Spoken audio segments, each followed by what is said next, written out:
L'àrea metropolitana de Barcelona ha anul·lat el concurs d'adjudicació de la Nitbus, on només Alsa estava com a finalista. La mesura s'aprovarà en el proper ple de l'AMB el dia 29 de novembre. Tuxal, que havia quedat exclosa del concurs, se sent alleugerida i defensa les raons jurídiques i tècniques que ha portat des de tot aquest procés, des de fa 2 anys, per demanar anul·lació del concurs i en les quals l'AMB s'ha basat per prendre aquesta decisió.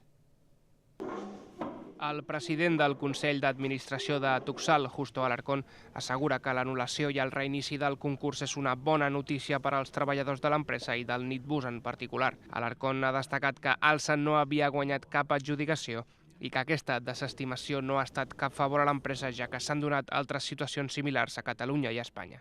En aquest sentit, defensen l'argument que sempre han presentat i que també han posat de manifest informes públics i d'experts, la obligatorietat de publicar el nou concurs en el Diari Oficial de la Unió Europea.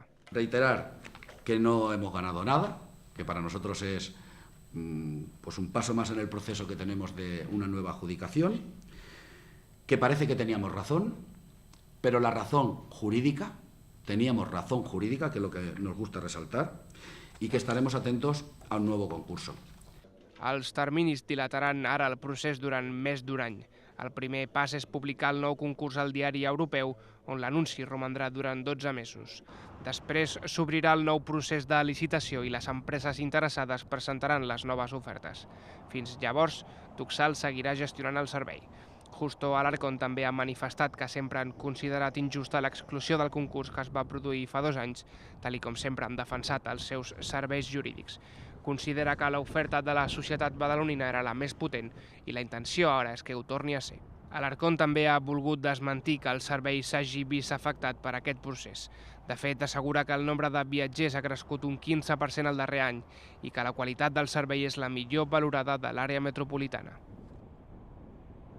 Tot plegat ha estat una lluita de ben bé 2 anys. Al desembre de 2014, Tuxal quedava exclosa del concurs del Nitbus Sònia, un servei que ha estat oferint l'empresa badalonina des del 1991. Sí, l'empresa n'havia quedat exclosa per incomplir, segons al·legava la taula de contractació de l'àrea metropolitana de Barcelona, el plec de condicions perquè no acreditaven la disposició d'uns terrenys a Sant Adrià del Besòs on s'havien d'ubicar les cotxeres. En quedar fora del concurs, només hi havia una empresa que lluitava per gestionar el Nitbus, Alsa. Al mes de febrer del 2015, Tuxal va presentar un recurs contenciós administratiu, recordem, sol·licitant la inclusió de l'empresa badalonina al concurs, al·legant que disposava d'uns altres terrenys i que no s'havia publicitat correctament el procediment al butlletí oficial. Es va decidir paralitzar la licitació del concurs a l'espera que es resolgués el recurs presentat per l'empresa badalonina. Durant tots aquests mesos han estat diverses les mobilitzacions i concentracions que els treballadors han fet ensenyant la protesta i també van rebre el suport unànime del ple municipal.